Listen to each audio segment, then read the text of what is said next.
Assalamualaikum warahmatullahi wabarakatuh. Perkenalkan, saya Endah Mayangsari, SGZ MPH, salah satu dosen tetap di Prodi D3 Gizi Poltekkes Kemenkes Pangkal Pinang. Saat ini, saya sedang mengikuti proses sertifikasi dosen yang diselenggarakan oleh Kemenbikti Saintek tahun 2025. Saya akan menyiapkan penyusunan dokumen pernyataan diri dalam unjuk kerja Tridharma Perguruan Tinggi atau PDD UKT-PT, khususnya di aspek pengajaran. Perkenankan saya menjelaskan mata kuliah yang saya ampu, yaitu mata kuliah Ilmu Gizi Dasar. Saya akan memulai dengan deskripsi umum mata kuliah. Mata kuliah Ilmu Gizi Dasar dengan kode GZ201 merupakan mata kuliah wajib bagi mahasiswa semester 1 pada program D3 Gizi dengan bobot 3 SKS yang terdiri dari 2 SKS teori dan 1 SKS praktikum. Mata kuliah Ilmu Gizi Dasar diberikan untuk membekali mahasiswa dengan pengetahuan dasar di dalam ilmu gizi. Mata kuliah ini membahas tentang konsep zat gizi makro dan mikro, angka kecukupan gizi, gizi seimbang, penilaian status gizi, dan dasar-dasar perhitungan kebutuhan energi dan zat gizi. Adapun capaian pembelajaran lulusan atau CPL yang dibebankan pada mata kuliah ini adalah menguasai prinsip-prinsip ilmu gizi dan penyakit terkait gizi, pangan, komunikasi, edukasi, dan penyuluhan gizi, kesejahteraan sosial, dan humaniora untuk dapat melaksanakan pelayanan gizi tidak kompleks sesuai asuhan gizi terstandar atau PAGT. Menguasai prinsip-prinsip ilmu gizi dan penyakit terkait gizi masyarakat, surveillance, pangan, komunikasi, kegiatan program gizi, pemasaran produk, program gizi, sosial, dan antropologi, serta humaniora untuk dapat melaksanakan pelayanan gizi kompleks sesuai asuhan gizi terstandar. Menguasai prinsip-prinsip ilmu gizi dan dietetik, pangan, komunikasi, penyuluhan gizi, higien sanitasi, penyelenggaraan makanan pada klien dan upaya wirausaha dan humaniora untuk dapat melaksanakan pelayanan gizi institusi sesuai asuhan gizi terstandar atau PAGT. Kemudian mampu melakukan asuhan gizi klinik dan dietetik untuk memenuhi kebutuhan gizi individu dan kelompok pada kondisi tidak kompleks dengan menggunakan proses asuhan gizi dan terminologi terstandar sesuai dengan yang ditugaskan. Mampu melaksanakan kegiatan program gizi secara promotif, preventif, kuratif, dan rehabilitatif sesuai dengan prosedur dan mekanisme yang telah ditetapkan pada individu maupun pada kelompok. Kemudian mampu menunjukkan kinerja bermutu dan terukur, mampu memecahkan masalah pekerjaan dengan sifat dan konteks yang sesuai dengan bidang keahlian, didasarkan pada pemikiran yang logis, inovatif, dan bertanggung jawab atas hasilnya secara mandiri. Kemudian mampu menyusun laporan hasil dan proses kerja secara akurat, sahih, serta mengkomunikasikannya secara efektif kepada pihak lain yang membutuhkan. Mampu bekerja sama, berkomunikasi, dan berinovatif dalam pekerjaan. Kemudian mampu bertanggung jawab atas pencapaian hasil kerja kelompok dan melakukan supervisi dan evaluasi terhadap penyelesaian pekerjaan yang ditugaskan kepada pekerja yang berada di bawah tanggung jawabnya. Mampu melakukan proses evaluasi diri terhadap kelompok kerja yang berada di bawah tanggung jawabnya dan mengelola pengembangan kompetensi kerja secara mandiri. Kemudian mampu mendokumentasikan, menyimpan, mengamankan, dan menemukan kembali data untuk menjamin kesahihan dan pencegahan plagiasi. Nah, untuk mencapai capaian pembelajaran mata kuliah, meliputi mahasiswa mampu melaksanakan konsep zat gizi makro dan mikro.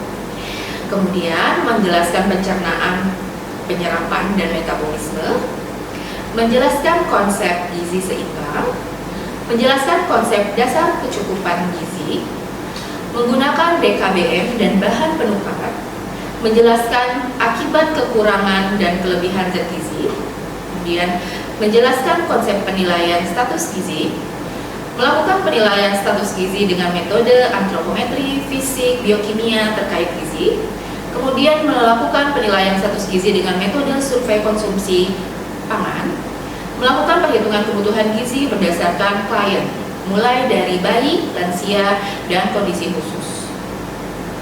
Untuk mencapai CPNK tersebut, maka mahasiswa diberikan bahan kajian meliputi konsep zat gizi makro dan mikro, pencernaan, penyerapan, dan metabolisme, konsep gizi seimbang, konsep dasar kecukupan gizi, penggunaan DKBM dan bahan penukar, akibat kekurangan kelebihan zat gizi, konsep penilaian status gizi, penilaian status gizi dengan metode antropometri, biokimia, dan klinis, kemudian penilaian status gizi dengan metode survei konsumsi pangan, kemudian yang terakhir adalah perhitungan kebutuhan gizi berdasarkan kondisi klien, mulai dari bayi, lansia, dan kondisi khusus.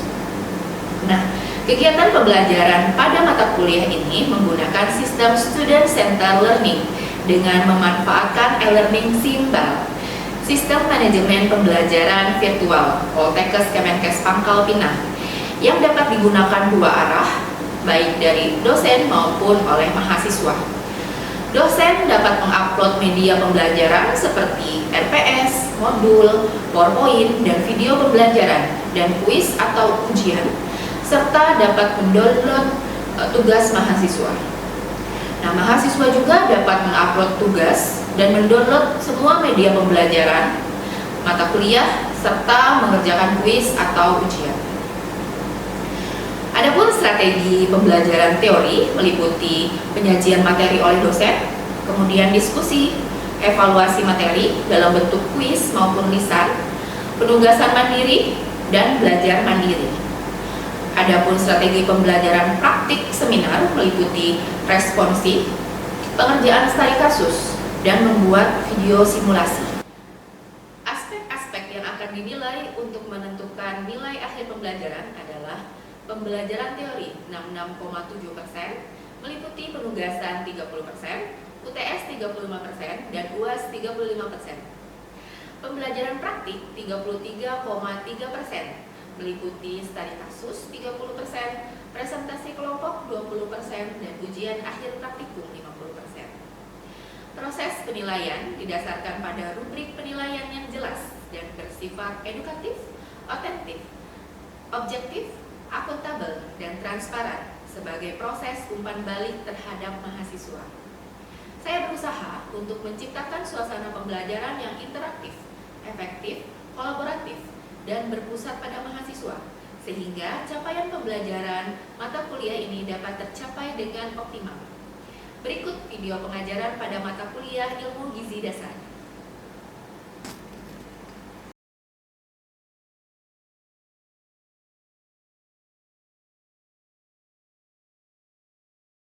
Assalamualaikum warahmatullahi wabarakatuh. Waalaikumsalam warahmatullahi wabarakatuh. Selamat pagi. Pagi. Udah sarapan? Udah. Tahu hari ini perkuliahan apa?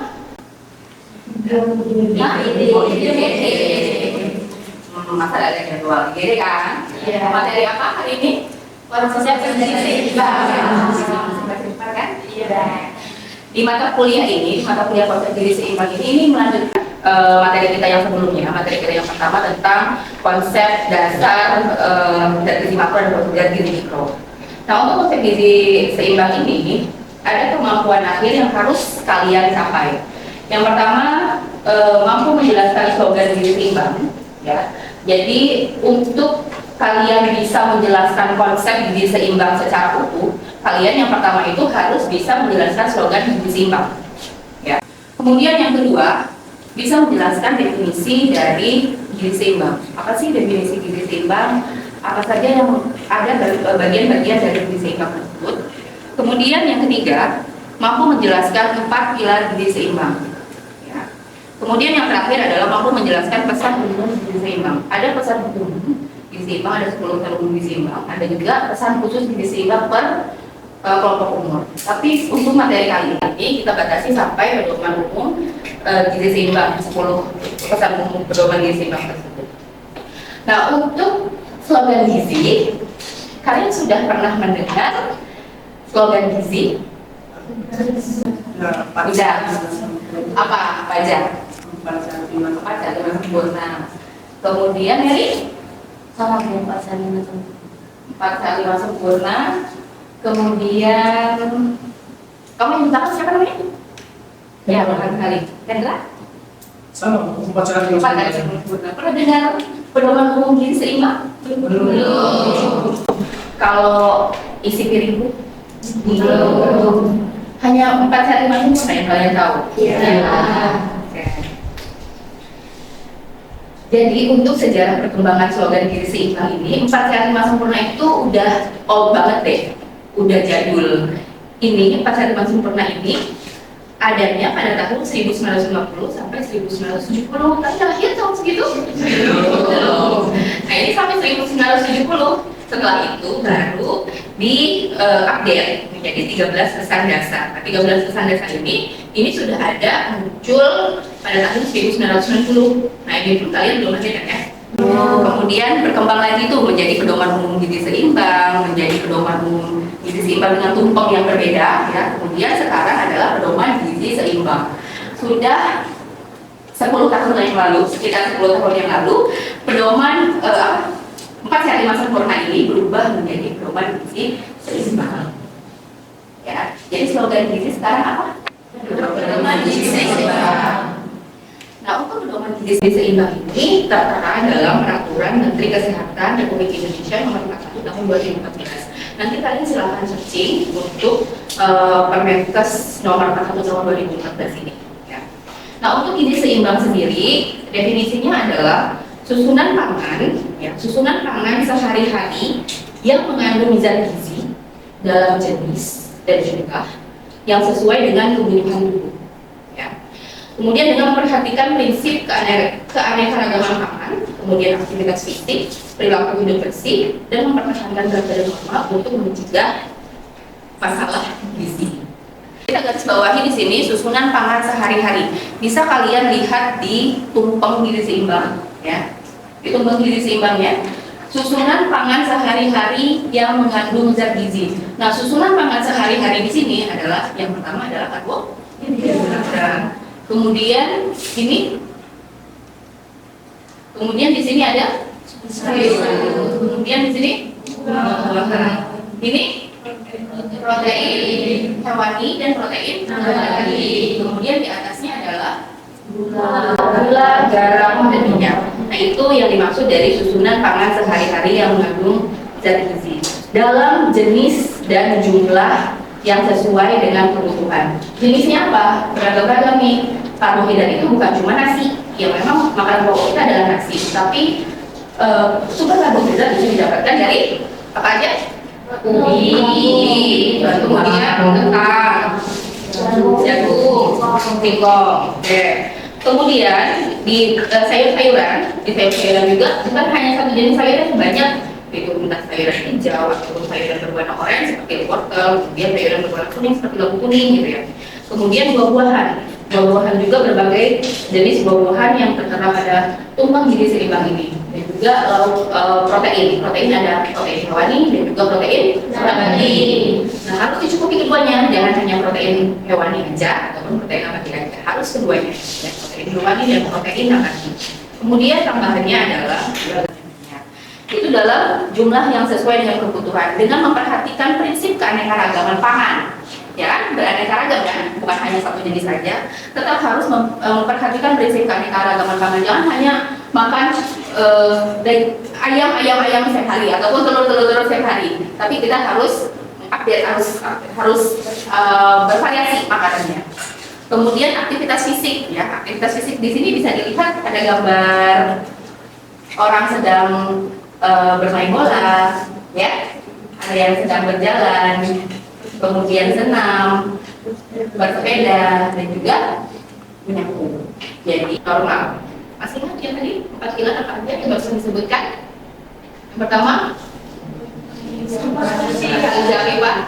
Yang pertama, Mengkonsumsi makanan beragam. mengkonsumsi makanan beragam. Kemudian kamu yang berapa sebenarnya? Nah, yang kedua,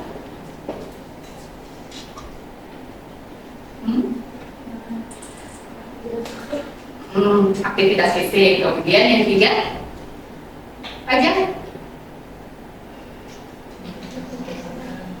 konsumsi makanan, kemudian aktivitas fisik, mempertahankan berat badan, memantau berat badan, kemudian yang terakhir oleh hidup.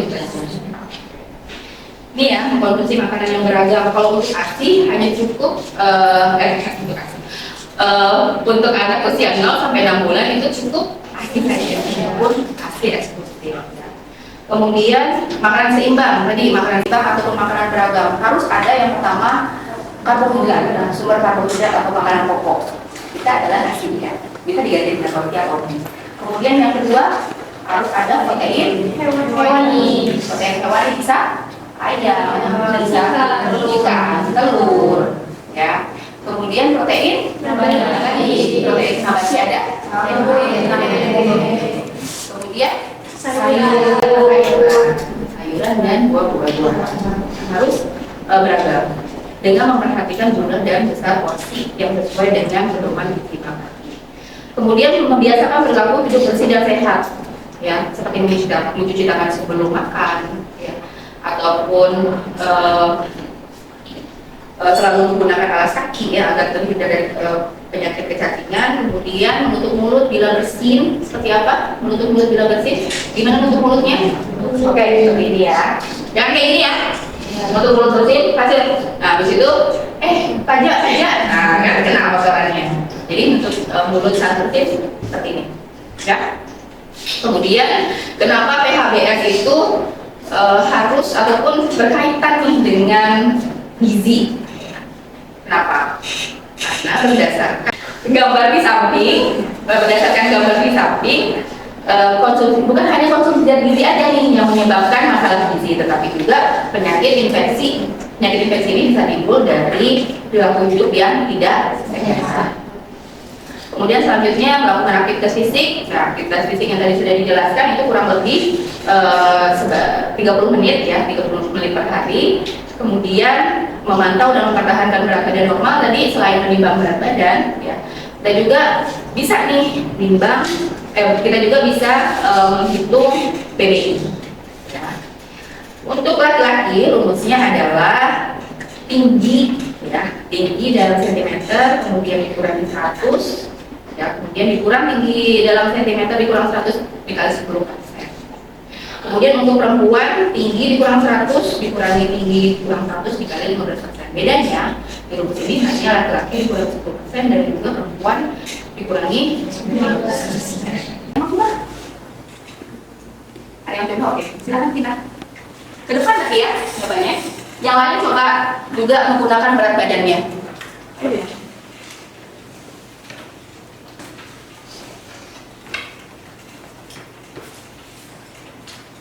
Silakan kalian coba menghitung sendiri dengan tinggi badan kalian.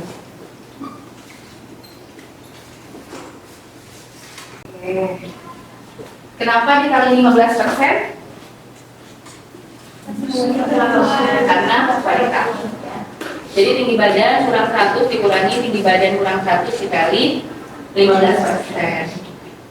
Dimasukkan ke rumus, kemudian hasilnya adalah 48,45. Berat badan kamu sekarang berapa, Tina? Berapa? 55. Ya, kalau perhatikan makan dan aktivitas fisik ya, Tina ya. Yang lain ada menghitung? Ada. Berapa ada? 58,5. Udah bisa semua? Ya. Kamu berapa? Berapa? BBI-nya? BBI-nya 50. Bisa ya semua ya, BBI.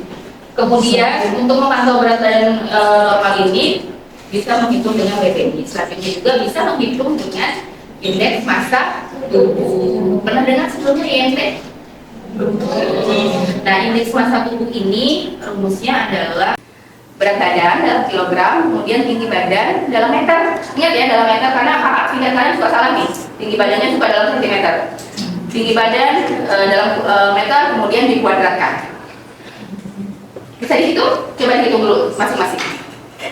Kemudian, nah ada ambang batasnya untuk Indonesia ya, berdasarkan Kemenkes. Dikatakan normal bila IMT-nya 18,5 sampai dengan 25. 18,5 sampai 25. Silakan kalian hitung masing-masing IMT kalian, ya. Saya mau lihat berat badan IMT kalian normal atau tidak. Udah? Ya. Berapa Fajar? Normal nggak? 18,7. Nggak normal. Normalnya adalah normal atas bawah. Kemudian kamu 24 normal. Nanti jadi PR kalian tuh buat normal. Oke, itu tadi 4 pilar gizi seimbang. Nah, gizi seimbang ini kemudian ada pesan khusus ya gizi seimbang untuk berbagai kelompok umur, dari ibu hamil, ibu menyusui, bayi, balita, kemudian sampai usia lanjut. Nah, yang akan kita bahas adalah pesan umum gizi seimbang 10 pesan. Yang pertama, syukuri dan nikmati aneka ragam makanan. Artinya sebelum makan berdoa, ya. Berdoa sebelum makan, mensyukuri apa yang akan kita makan berdasarkan agama masing-masing. Nah, maksudnya di sini syukuri dan nikmati aneka ragam makanan, seperti yang tadi dijelaskan, banyak banget ya keanekaragaman pangan. Nah, itu bukan hanya kita konsumsi satu jenis aja, tapi nikmatilah beragam jenis bahan makanan tersebut. Nah, dengan keseimbangan antara makanan pokok, lauk hewani, lauk pauk, dan buah-buahan. Tetap memperhatikan batasi gula, garam, dan minyak, kemudian cuci tangan dan minum air. Kemudian konsumsi sayur dan buah. Untuk sayuran 3 sampai 4 porsi per hari, ya. Sedangkan buah-buahan 2 sampai 3 porsi per hari. Ingat ya, sayuran itu 3 sampai 4 porsi per hari. Kemudian buah-buahan 2 sampai 3 porsi per hari. Kalian setiap hari konsumsi sayur? Konsumsi. Benar. Sehari berapa kali makan sayur? 3 kali. Benar. Tadi skip kan sayurnya kan? Udah pinggir-pinggirin kan? Buah-buahan? Makan. Apa? Pisang? Tergantung musim ya. Nah, kemudian biasakan konsumsi aneka ragam makanan pokok. Biasakan konsumsi aneka ragam makanan pokok. Walaupun makanan pokok kita berat, tapi tadi ya konsumsi makanan pokok itu ataupun sumber karbohidrat ada beberapa beberapa jenis ya. Beras merah bisa, ada beberapa di sini yang mengkonsumsi beras merah ya, kamu kan ya? Ya, Pak.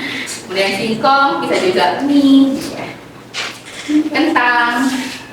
Kemudian biasakan konsumsi lauk pauk yang berprotein tinggi, ya. Lauk pauk 2 sampai 4 porsi per hari, terdiri dari protein hewani dan protein nabati, ya. Nah, dalam PGS ini, dalam tumpeng gizi seimbang ini, keterbaruannya adalah protein hewani dan protein nabatinya digabung. Ya.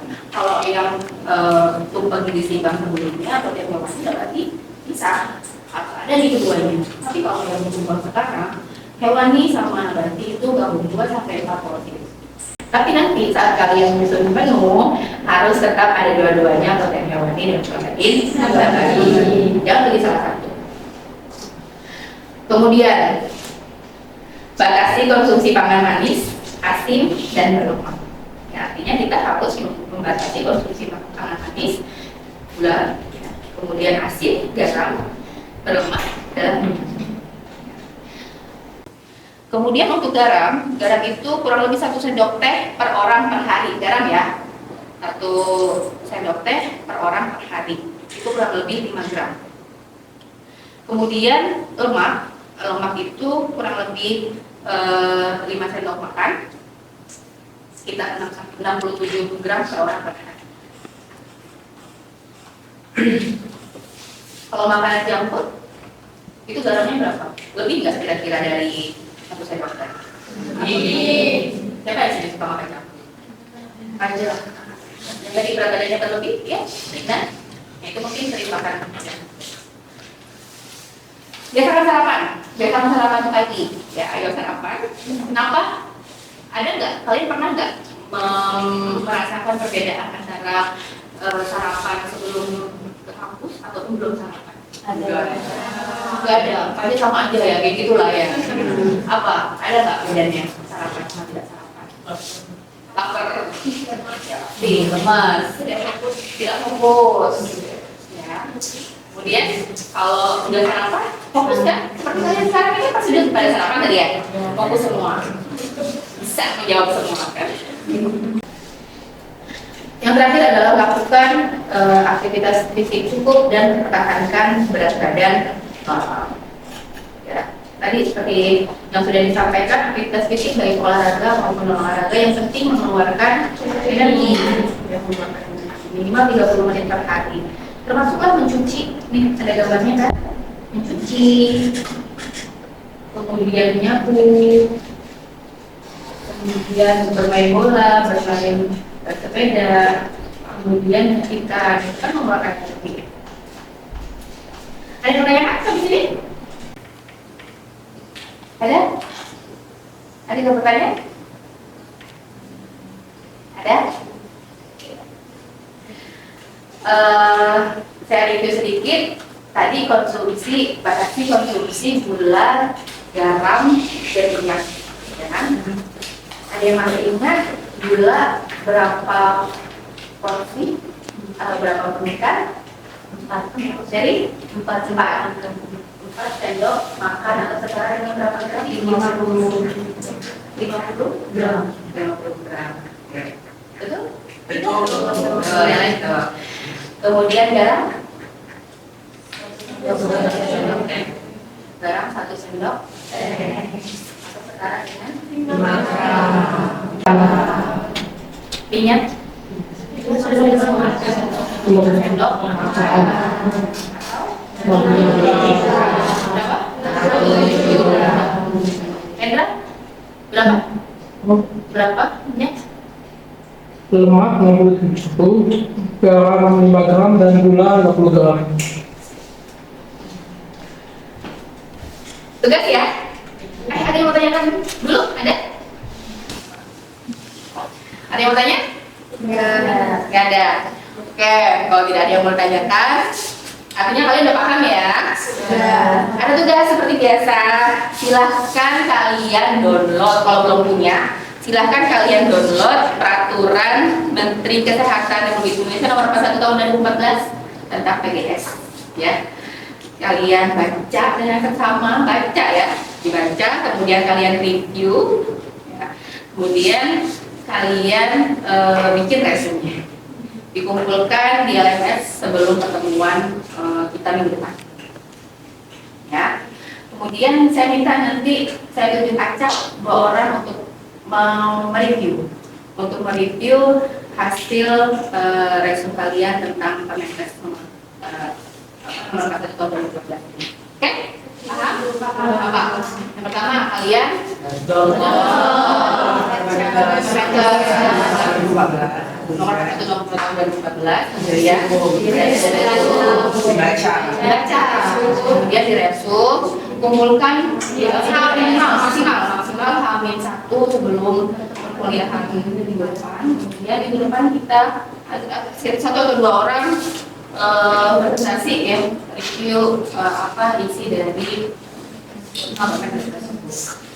Baik, kalau tidak ada lagi yang mau ditanyakan ataupun